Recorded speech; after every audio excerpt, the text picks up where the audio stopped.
So, next up, another breaking news this week, which everyone is freaking out about.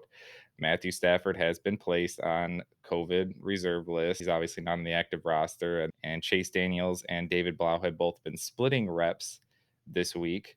So, before we get into that, I just want to make it very, very clear for everyone who does not understand Stafford does not have COVID. This has been confirmed by both Tom Pelissero of the NFL Network and as well as other NFL reporters. And Kelly Stafford herself posted on Instagram saying the entire family has tested negative since Stafford was placed on the COVID reserve list.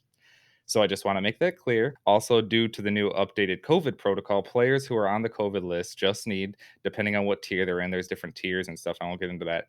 But basically, depending on what tier you're in, you need 5 consecutive negative tests, 24 hours apart. So that's just 5 days.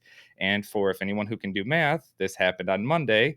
If he again gets 5 consecutive negative tests, that would put him back on Saturday, and he could still fly with the team to Minnesota and be good to go for the Minnesota game.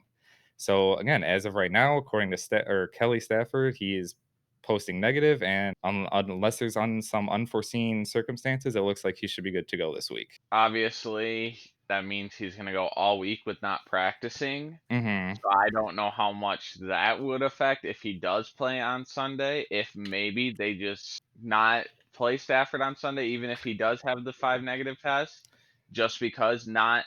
I know Stafford, and he's been in the league going 10, 11 12, years. 12 years. This is 12th season.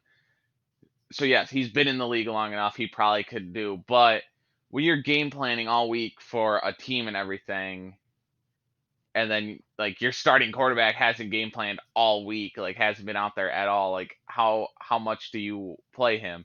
And I just want to say an interesting fact, Chase Daniels, he is 3-0 against the Minnesota Vikings.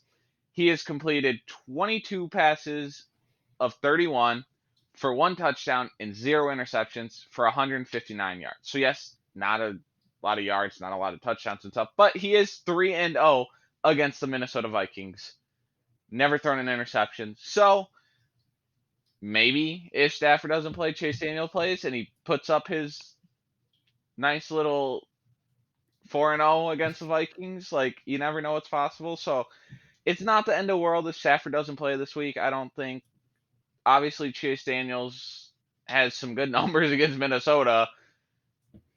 It could help, but if Stafford has 5 negative tests and can play, I he's probably gonna play.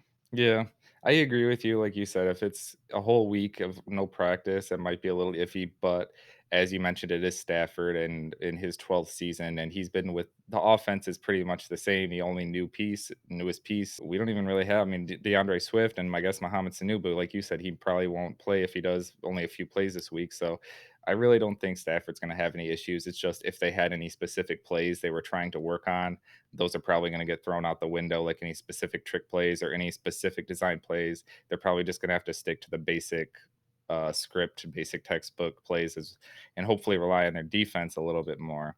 All right, yeah, and I guess that's one other topic I do want to say. Okay, so this is the worst case scenario. Again, Stafford misses this week. That would be worst case scenario, obviously, unless there's an injury or something down the low. That's different. But regarding the COVID list, in worst case scenario, he would miss this game, and that'd be fine for the following week against the Washington football Washington team. football team. Yes, thank you. I've gone my whole life, but yes, the Washington football team.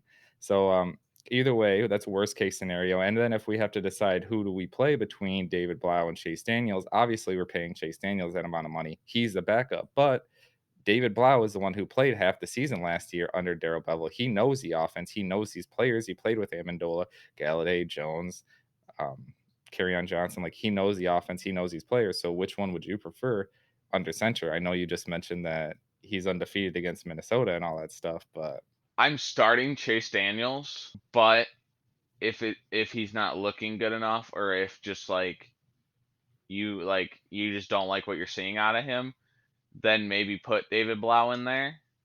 But I feel like us paying Chase Daniels as much as we're paying him to be our backup, I feel like you kind of have to start him if Stafford's not available. exactly. And he's the more veteran leader anyways, he's been in the league a long time, so he knows a little bit more about what he's doing than David Blau does. But kid, nothing against David Blau, but also just the fact that they were splitting first team reps kinda tells you right there that the coaching staff isn't even really sure who they prefer over the other, but again, we'll just have to wait and see. I'm sure Stafford will be fine to go, so we don't have to worry, but it's all just speculation, so